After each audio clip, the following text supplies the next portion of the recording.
Good evening everybody, শুভ সন্ধ্যা প্রত্যেকেই। প্রত্যেকে আমার নিজের কথা মতো প্রত্যেকের কাছে আজকে আমার আসার কথা ছিল আজকে বা খুব শীঘ্রই, যেটা আমি বলেছিলাম এডুকেশন রিলেটেড একটা ভিডিও নিয়ে আপনাদের সামনে আসবো। সে কথা মতো আমি এসে হাজির হয়েছি। জানি না প্রথম ভিডিও আমার লাইফে, ভুল ভ্রান্তি হলে অবশ্যই ক্ষমা প্রার্থী আপনাদের কাছে।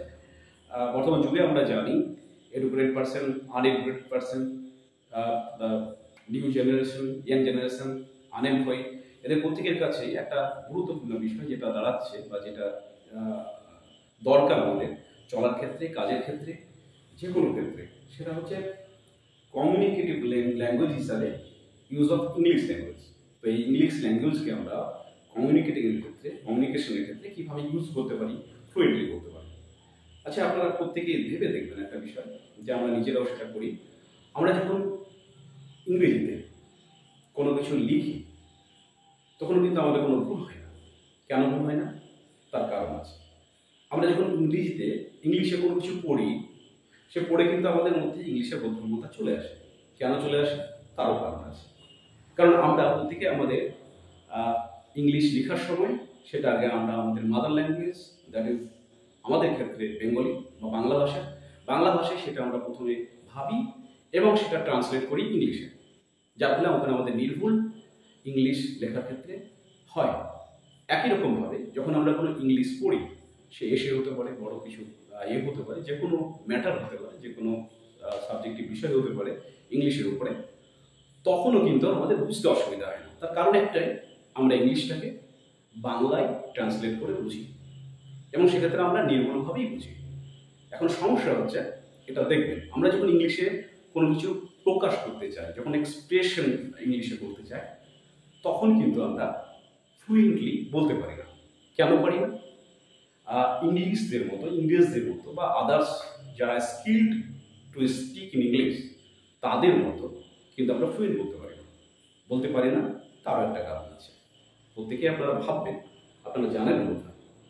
তো সে কারণটা কি? যখন আমরা ওই একই পদ্ধতি এখানেও ফলো করি, লেখার সময় যখন যে পদ্ধতি ফলো করি, পড়ার সময় যে পদ্ধতি ফলো করি, ঠিক একই পদ্ধতি আমাদের প্রথাগতভাবে আমরা যখন কোনো কিছু ইংলিশে বলতে চাই, তখন আমরা সেইটাই ভাবি যে আগে ওটা বাংলায় ভাবি, বাংলায় মনে মনে আমরা সেটাকে ইংলিশে ট্রান্সলেট করি, তারপর বলি। এই সময়টার মধ্যে আমাদের অনেকটা সময় ব্যয় হয়ে যায়, ভাবতে হয়, ভেবে ট্রান্সলেট করে বলতে হয়। এই জন্য আমরা ফ্লুয়েন্ট হতে পারি না। এখন ফ্লুয়েন্ট তো আমাদের হতে হবে। এই ফ্লুয়েন্ট হতে গেলে আমাদের কি করতে হবে? প্রথম, আমরা যেমন বাংলা নিজের ভাষায় কোনো কিছু বলতে যাই, কোনো কিন্তু ভাবি না, ভাবতে হয় না। ইংলিশটাও ঠিক তাই। আমাদেরকে বাংলা ভেবে ইংলিশে আসলে হবে না। কোনো বিষয় ইংলিশে বলতে গেলে ইংলিশেই ভাবতে হবে। যদি আমরা ইংলিশে ভাবতে পারি, তবে আমরা কিন্তু ফ্লুয়েন্ট হতে পারবো। আর এই ইংলিশে ভাবতে কিভাবে আমরা পারবো, এটা একটা বড় প্রশ্ন। এই প্রশ্নটাই নিশ্চয়ই আপনাদের মাথায় আসছে। এটাই সবচেয়ে বড় প্রশ্ন, যে ইংলিশে ফ্লুয়েন্ট হতে গেলে ইংলিশে ভাবতে হবে। ইংলিশে আমরা কিভাবে ভাববো? ইংলিশ তো আমাদের মাদার ল্যাঙ্গুয়েজ নয়, আমাদের মাতৃভাষা তো ইংলিশ নয়। আমরা আমাদের মাতৃভাষায় যেমন যে কোনো বিষয় নিয়ে আমরা ফ্লুয়েন্টলি ভাবতে পারি এবং বলতে পারি। ইংলিশে কি আমরা সেরকমভাবে পারি? এটা তো সম্ভব না। আমিও স্বীকার করছি, আমি একমত, এটা সম্ভব না। কিন্তু না ভাবলে আমরা ফ্লুয়েন্টও হতে পারবো না। ফ্লুয়েন্ট তো আমাদের হতে হবে, কারণ আমরা জানি তাদের মাদার ল্যাঙ্গুয়েজ ছাড়াও অনেকে ইংলিশে ফ্লুয়েন্ট। কীভাবে তারা ফেলে? নিশ্চয়ই এর মধ্যে কোনো ট্রিক্স আছে। তো সেই ট্রিক্সটাই বন্ধু আমরা জানার চেষ্টা করব পরবর্তী ভিডিওতে। আপাতত প্রথম ভিডিওতে এ পর্যন্তই।